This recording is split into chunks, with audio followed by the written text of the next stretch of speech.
Hello student, कल हमने DElEd second semester के गणित के चैप्टर नंबर 1, 2, 3 के बारे में डिस्कशन किया था।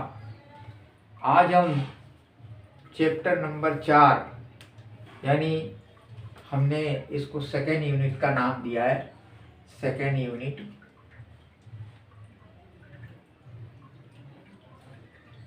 यूनिट और सेकेंड सेमेस्टर की मैथ है ये।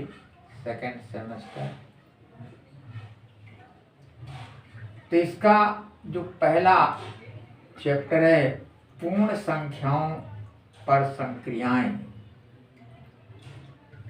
पूर्ण संख्या पर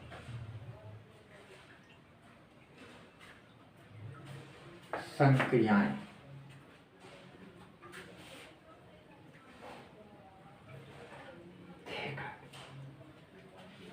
ये चैप्टर्स का नाम हमारा कि पूर्ण संख्या पर क्या हमारी संक्रियाएं होती हैं। तो पूर्ण संख्या हम पहले देखें। कल भी हमने बताया था कि पूर्ण संख्या क्या होती है। 0 से लेकर के 0, 1, 2, 3, 4, 5 डैश ये सारी संख्याएं हमारी पूर्ण संख्याएं होती हैं। इस पे नेचुरल संख्या अगर हम पूछें तो अगर हम 0 को हटा दें तो 1, 2, 3, 4 डैश ये हम प्राकृतिक संख्या यानी नेचुरल नंबर बोलते हैं। ये हमारी होल नंबर है पूर्ण संख्या, जिसपे हम 0 से शुरुआत करते हैं। 0, 1, 2, 3, 4, 5, 6 इन्हें हम होल नंबर्स भी कहते हैं या पूर्ण संख्या पर कहते हैं। यहाँ पर 0 जो है ये हमारा सबसे छोटी पूर्ण संख्या। ये हमारी 0 सबसे छोटी पूर्ण संख्या, और इसकी सबसे बड़ी पूर्ण संख्या हम नहीं बता सकते क्योंकि ये अनंत तक हमारी होती हैं, इसलिए बड़ी कोई पूर्ण संख्या नहीं होती, लेकिन छोटी पूर्ण संख्या हमारी 0 होती है। अब जैसे योग का तत्समक बोला जाता है, योग का तत्समक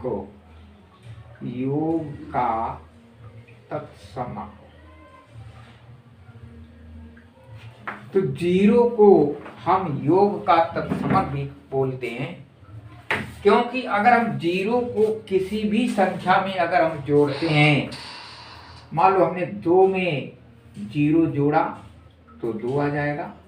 अगर हमने 5 में 0 जोड़ा तो 5 आ जाएगा। अगर हमने 0 7 में जोड़ दिया तो 7 आ जाएगा। यानी किसी भी संख्या में अगर हम 0 जोड़ते हैं तो उसके मान में कोई परिवर्तन नहीं होता, इसलिए इसको हम 0 को बोलते हैं योग का तत्समक। तो योग का तत्समक हमारा 0 कहलाता है। अब इसी प्रकार से अब हम देखें कि पूर्ण संख्याओं पर जोड़ के क्या क्या प्रगुण होते हैं, कि कौन कौन से प्रगुण का पालन करता है जोड़ में। योग की संक्रिया में हमने बताया कि योग जो संक्रियाएं होती हैं मैथमेटिक्स में वो हमारी 4 होती हैं: जोड़ना, घटाना, गुणा और भाग। तो योग में कौन कौन से प्रगुण लागू होते हैं। तो योग में यानी जोड़ में प्रगुण,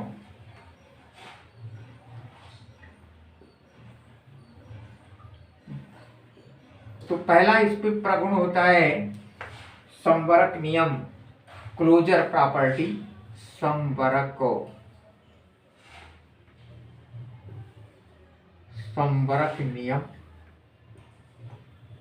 संवरक नियम को हम क्लोजर प्रॉपर्टी भी बोलते हैं।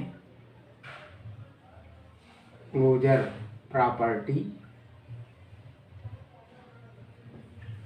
प्रॉपर्टी वो प्रॉपर्टी होती है कि अगर किसी भी होल नंबर में अगर हम किसी दूसरे होल नंबर को जोड़ते हैं तो हमें वही होल नंबर मिलता है। यानी अगर किसी हम नेचुरल नंबर में कोई दूसरा नेचुरल नंबर जोड़ते हैं तो हमें नेचुरल नंबर ही प्राप्त होता है। जैसे 1 में हमने 2 जोड़ा तो 3 मिल गया, 3 में हमने 4 जोड़ा तो 7 मिल गया, 7 में हमने 9 जोड़ा तो 16 मिल गया। ये सभी के सभी हमारे पूर्ण संख्याएं हैं।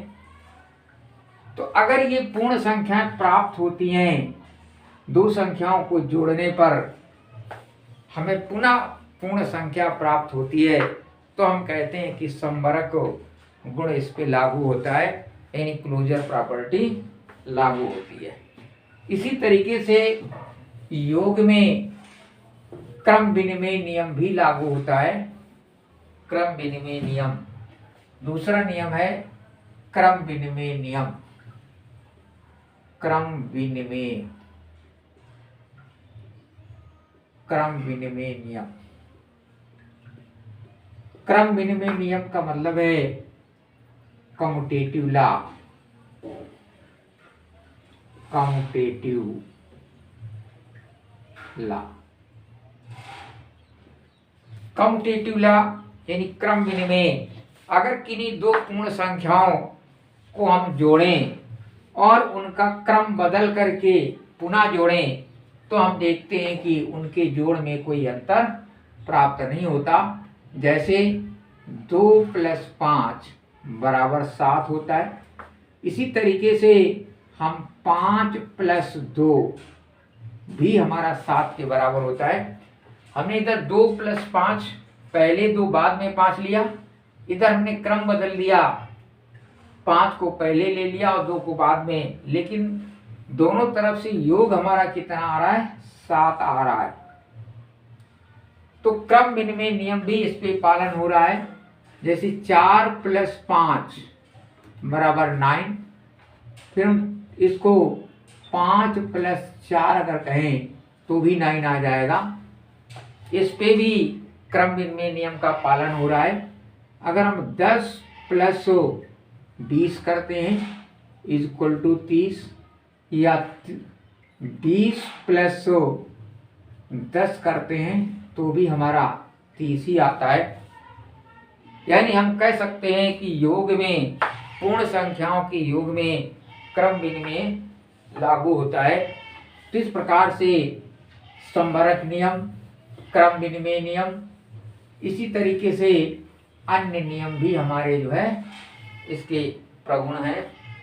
योग का क्रम विनिमय, योग का तत्समक नियम नंबर 3 है योग का तत्समक नियम। योग का तत्समक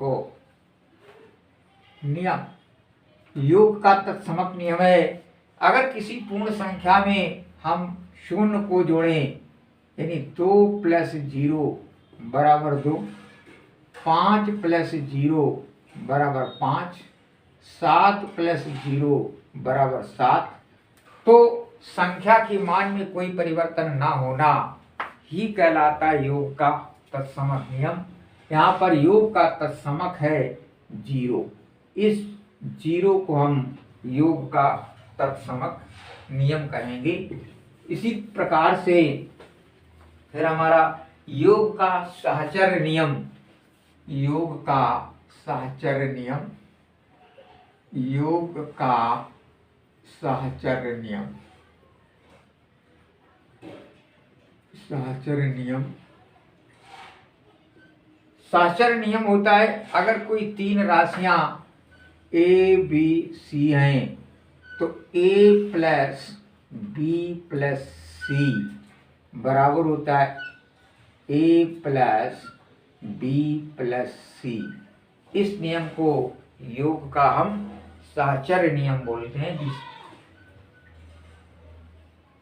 तो ये सहचर्य नियम जो है, मान लो हमारी 2, 3, 4 ABC हैं।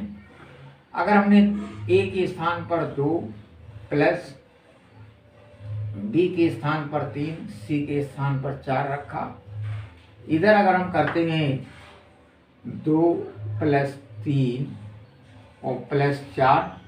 अब इनका अगर हम योग करते हैं तो 2 प्लस 7 बराबर 5 प्लस 4 यानी 7 2 9 बराबर 9। यानी दोनों पक्षों का योग जो होता है ये हमारा बराबर है, जो कि 9 आता है। इस प्रकार से हम कहते हैं कि योग का साचर्य नियम भी इस पे पालन होता है। तो इसी प्रकार से पूर्ण संख्याओं पर प्रगुण हमारे जो है लागू होते हैं। अब अगर हम किसी एक लाइन पर इन संख्याओं को प्रकट करना चाहें, ये इसका मान लो ओरिजिन पॉइंट है 0, 1 अगर हम बना लें, पैमाना मान लें 2 3 4 5 6, 1 2 3 4 5 6। इधर अगर हम चलेंगे तो -1 -2 -3 और -4। इस प्रकार से किसी भी रेखा पर भी हम इन पूर्ण संख्याओं को जो है निरूपित कर सकते हैं। इस मध्य बिंदु को हम 0 मानेंगे, इसके राइट में चलेंगे तो पॉजिटिव और इसके लेफ्ट में चलेंगे तो निगेटिव संख्याएं हमारी जो है प्राप्त होती हैं।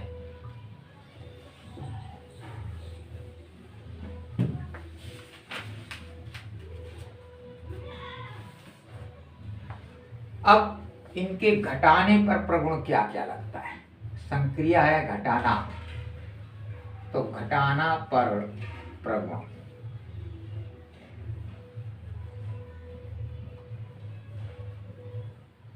नंबर 1। घटाना पर प्रगुण है नंबर 1 है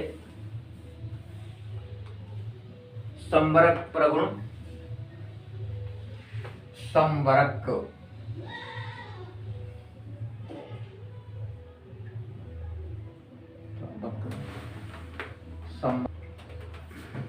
ये घटाने पर जो प्रगुण होते हैं हमारे, जैसे संवरक प्रगुण है।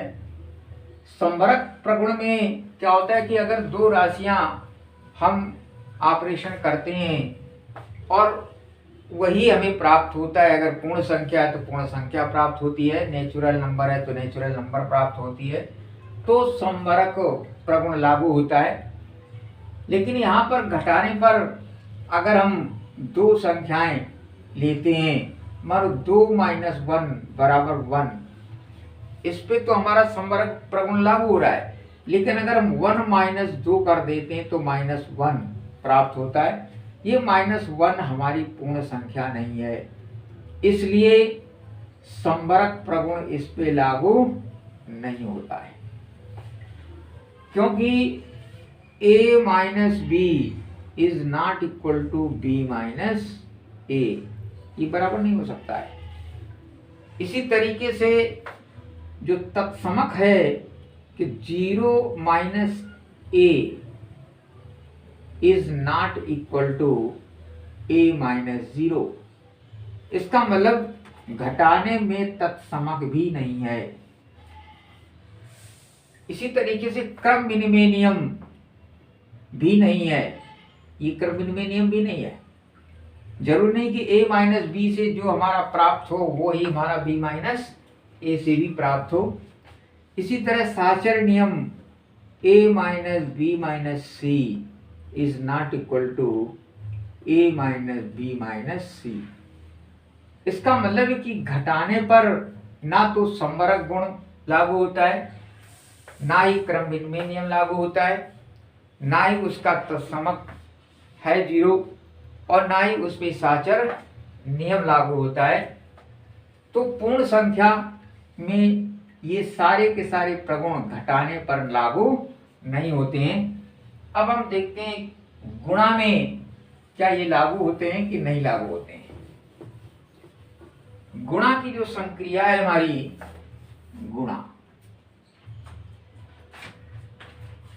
गुणा की संक्रिया,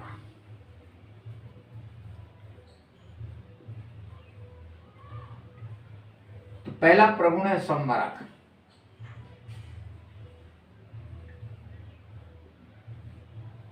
संवर्ग में क्या है कि मान लो हमने 2 और 3 लिया, 2 और 3 का हमने गुणा किया तो 6 मिला, यानी 2 और 3 हमारी क्या पूर्ण संख्याएं, और गुणा करने पर जो संख्या में प्राप्त हुई 6, वो भी हमारी जो है पूर्ण संख्या प्राप्त हुई। अगर हमने 5 गुणे 4 लिया, ये 20 प्राप्त होता है, ये भी हमारी पूर्ण संख्या है। इसका मतलब है गुणा संक्रिया में संवर्ग नियम लागू होता है। इसी तरीके से दूसरा नियम हम देखते हैं, क्रम विनिमय नियम। क्रम विनिमय नियम, क्रम विनिमय नियम है, मान लो कि 7 × 6 बराबर 6 × 7 यानी 42। हमने मल्टीप्लाई किया 7 गुणे 6, फिर हमने क्रम बदल दिया 6 गुणे 7 किया, लेकिन गुणा करने पर हमें दोनों अवस्थाओं में 42 ही प्राप्त होता है। 10 गुणे 20 बराबर 20 गुणे 10 बराबर हमें 200 ही प्राप्त होता है। इसका मतलब है कि क्रम विनिमय नियम हमारा गुणा में भी लागू होता है। हम देखते हैं साहचर्य नियम, तीसरा है साहचर्य नियम कि A × B × C बराबर होता है A × B × C। मान लो हमने 2 गुणे 3 गुणे 4 किया, फिर हमने किया 2 गुणे 3 और गुणे 4, तो 2 गुणे 12 बराबर 6 गुणे 4, 12 दूनी 24, इधर हम करेंगे 6 चाकू 24। तो दोनों में हमारा जो है,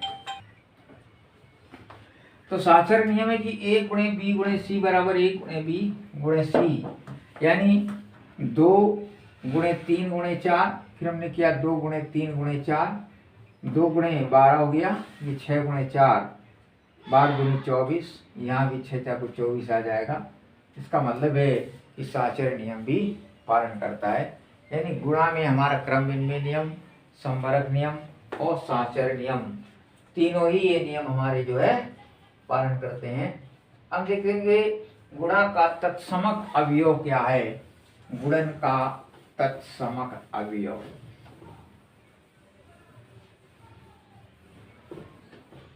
तो गुणन का तत्समक अवयव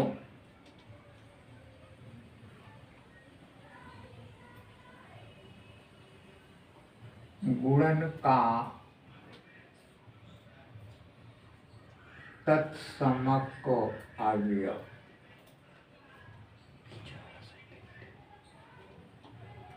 गुणन का तत्समक अवयव, तो गुणन का तत्समक अवयव होता है A में अगर मान लो हमने 1 का गुणा किया तो वही संख्या प्राप्त होगी। इसी तरीके से अगर मान लो कि 2 है, 2 में हमने 1 का गुणा किया तो 2 मिला, अगर हमने 10 में गुणा 1 का किया तो 10 मिला, अगर हमने 15 में 1 का गुणा किया तो 15 मिला। इसका मतलब गुणन का जो तत्समक अवयव है वो क्या है, 1। तो 1 को जैसे हम योग का तत्समक अवयव कहते थे 0, वैसे ही गुणन का तत्समक अवयव होता है 1। यानी किसी भी पूर्ण संख्या को अगर हम 1 से गुणा करते हैं तो उसके मान में कोई परिवर्तन नहीं होता, इसलिए 1 हमारा गुणन का तत्समक अवयव कहलाता है।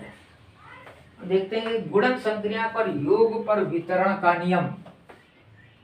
योग पर वितरण का नियम, योग पर वितरण का नियम, वितरण का नियम, जैसे A गुणा B प्लस C बराबर होता है AB प्लस AC। इस नियम को हम कहते हैं योग पर वितरण नियम। अगर मान लो इसको हमने 2 माना इंटू बी को हमने 3 प्लस सी को हमने 4 मान लिया। तो ये 3 दूना 6 यानी 2 गुणे 3 प्लस 2 गुणे 4, ये आ जाएगा 3 दूना 6 और प्लस ये हो जाएगा 4 दूना 8 बराबर 14। अगर इससे हम सीधे सीधे करते हैं तो 2 गुणा 7 बराबर 14। तो दोनों ही पक्ष हमारे जो हैं बराबर होते हैं। इस प्रकार से हम कहते हैं ये योग पर वितरण नियम भी लागू होता है, यानी गुणन संक्रिया पर योग का वितरण नियम। इसी तरह गुणन संक्रिया पर घटाने पर भी वितरण नियम लागू होता है। घटाने पर वितरण नियम डिस्ट्रीब्यूटिव लॉ कि A गुणे B माइनस सी बराबर होता है AB माइनस AC। तो इसका मतलब है कि गुणा पे संवरक नियम भी लागू होता है, क्रम विनिमय नियम भी लागू होता है और साचर नियम भी लागू होता है। योग गुणन पर संक्रिया जो वितरण नियम है, इसी तरह घटाने पर भी वितरण नियम लागू होता है और इसका गुणांक जो तत्समक है वो हमारा 1 होता है। जैसे योग का तत्समक अवयव 0 होता है, वैसे ही गुणन का तत्समक अवयव 1 होता है।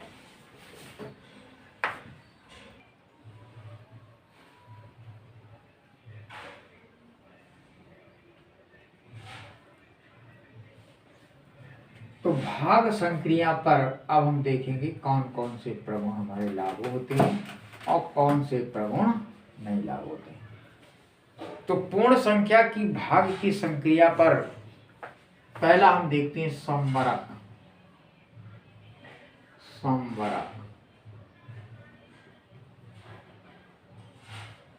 तो संवरक जब हम पूर्ण संख्या में किसी पूर्ण संख्या से भाग देते हैं तो ये जरूरी नहीं है कि वो हमें पूर्ण संख्या ही प्राप्त हो। अतः हम ये कह सकते हैं कि भाग की संक्रिया पर संवरक प्रगुण लागू नहीं होता। ठीक, तो संवरक प्रगुण हमारा भाग संक्रिया पर लागू नहीं होता है। अब हम देखेंगे अगर हम किसी पूर्ण संख्या में 0 से भाग देते हैं तो 0 से भाग परिभाषित नहीं होता। ये परिभाषित नहीं होता, इसका मतलब ये भी परिभाषित नहीं। हमारा किसी पूर्ण संख्या में 0 का भाग परिभाषित नहीं है। अब देखेंगे 0 से अगर किसी पूर्ण संख्या में हम 1 से भाग देते हैं 1 से, यानी a/1, तो इसका मान a के बराबर होता है। इसका भाजक का जो तत्समक है वो हम 1 कह सकते हैं, क्योंकि किसी भी पूर्ण संख्या में अगर हम 1 से भाग देंगे तो हमेशा वही संख्या प्राप्त होगी। ये परिभाषित इसलिए नहीं क्योंकि इसका शेषफल कभी 0 नहीं हो सकता, इसलिए ये परिभाषित नहीं है। इसी तरीके से अगर किसी हम 0 में अगर किसी पूर्ण संख्या से भाग देते हैं तो ये भी हमारा जो है परिभाषित जो है नहीं होता है। 0 + 5 लेते हैं, ये हमारा परिभाषित नहीं है, अनंत हो जाता है। तो इस प्रकार से भाग की संक्रियाओं पर ये प्रगुण हमारे जो है लागू नहीं होते।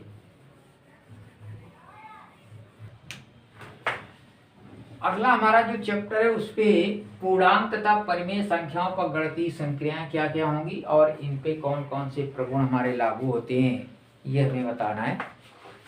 देखिए, पूर्णांक तथा परिमेय संख्याएं। पूर्णांक हमने बताया था जितने भी +-1, +-2, +-3, ये सभी हमारे पूर्णांक होते हैं। पूर्णांक 2 प्रकार के होते हैं, प्लस भी होता है, धनात्मक भी होता है और ऋणात्मक भी होते हैं। परिमेय संख्या वो संख्या होती है जिनको हम P/Q के रूप में लिख सकते हैं, जहाँ पर Q हमारा इज नॉट इक्वल टू 0 होता है, यानी Q 0 नहीं हो सकता है। ऐसी संख्या को हम परिमेय कहते हैं, अदरवाइज वो अपरिमेय संख्या कहलाते हैं। तो इनमें हम देखेंगे कौन कौन से योग पर या गुणा पर या घटाने पर किस किस पर ये प्रगुण हमारे लागू होते हैं। तो योग पर जैसे देखते हैं, तो योग पर हमें संवर्ग प्रगुण भी लागू होता है, वितरण नियम भी लागू होता है, योगात्मक एवं गुणात्मक प्रतिलोम भी हमारे होते हैं, क्रम विनिमय नियम भी लागू होता है और साचर नियम भी लागू होता है। किसी भी पूर्ण संख्या यानी 1 × 2 अगर करें तो 2 प्राप्त होगी, यानी ये वही संख्या प्राप्त होगी, पूर्णांक ही प्राप्त होगी। संवर्ग नियम लागू हो गया। वितरण नियम यानी A × B + C में अगर करते हम तो भी हमें जो प्राप्त होता है वो वही संख्या प्राप्त होती है, वितरण नियम भी लागू होता है। योगात्मक और गुणात्मक प्रतिलोम A में अगर हम -A को ऐड करते हैं तो इसका 0 होता है, तो इसे हम योगात्मक प्रतिलोम यानी -A को A का योगात्मक प्रतिलोम कहते हैं। इसी तरीके से कि गुणात्मक प्रतिलोम होता है A × 1/A = 1, तो A का 1/A ये हमारा गुणात्मक प्रतिलोम कहलाता है। तो इस प्रकार से गुणात्मक प्रतिलोम और योगात्मक प्रतिलोम हमारे ये होते हैं। इसी तरह क्रम विनिमय नियम भी लागू होता है इस पे कि A × B बराबर होता है B, A + B बराबर होता है B + A, या गुणा में भी ये संक्रिया लागू होती A × B बराबर B × A। तो योग में भी क्रम विनिमय लागू होता है और गुणा में भी क्रम विनिमय लागू होता है। इसी तरीके से साचर नियम हमारा A + B + C बराबर होता है A + B और +C, इस पे भी लागू होता है योग में। इसी तरह गुणा में भी लागू होता है A × B × C बराबर होता है A × B × C। तो हम देखते हैं कि गुणा में भी लागू होता है, इसमें भी होता है। यहाँ भी घटाने में और भाग में ये नियम हमारे जो है लागू नहीं होते हैं। परिमेय संख्याओं में भी कि A/B + C/D कोई परिमेय संख्या ही हमें प्राप्त होती, तो यहाँ भी संवर्ग नियम लागू होता है। वितरण नियम में योगात्मक प्रतिलोम इसका भी है A/B - B/A, ये इसका योगात्मक प्रतिलोम कहलाएगा। गुणात्मक प्रतिलोम इसका हो जाएगा A/B × B/A, ये इसका गुणात्मक प्रतिलोम कहलाएगा। क्रम विनिमय नियम यहाँ भी लागू होगा योग में भी कि A/B + C/D को हम C/D + A/B कर सकते हैं, तो योग में क्रम विनिमय नियम भी लागू होता है। इसी तरह साचर नियम भी लागू होता है परिमेय संख्याओं में, और ये जो हमारे साचर नियम गुणा में और योग में दोनों में भी परिमेय संख्याओं में भी जो है लागू होते हैं। तो इस प्रकार से हम देखते हैं कि पूर्णांक तथा परिमेय संख्याओं पर की जो गणितीय संक्रियाएं हैं, योग और गुणा में तो हमारे संवर्ग नियम भी लागू होता है, वितरण नियम भी लागू होता है, योगात्मक गुणात्मक प्रतिलोम भी होता है, इसका क्रम विनिमय नियम भी लागू होता है, साचर नियम भी लागू होता है। लेकिन घटाने और भाग में ये प्रगुण हमारे जो है लागू नहीं होते हैं। इस प्रकार से पूर्णांक और पूर्ण संख्या तथा परिमेय में संक्रियाओं पर जो हमारी जोड़ना घटाना और भाग की संक्रियाएं हैं, इन संक्रियाओं पर कौन से नियम लागू होते हैं, कौन से प्रगुण लागू होते हैं और कौन से प्रगुण हमारे लागू नहीं होते। तो इस प्रकार से इन चैप्टरों को अच्छी तरीके से तैयार कर सकते हैं और भी अपने आप कुछ क्वेश्चन जो है कर सकते हैं।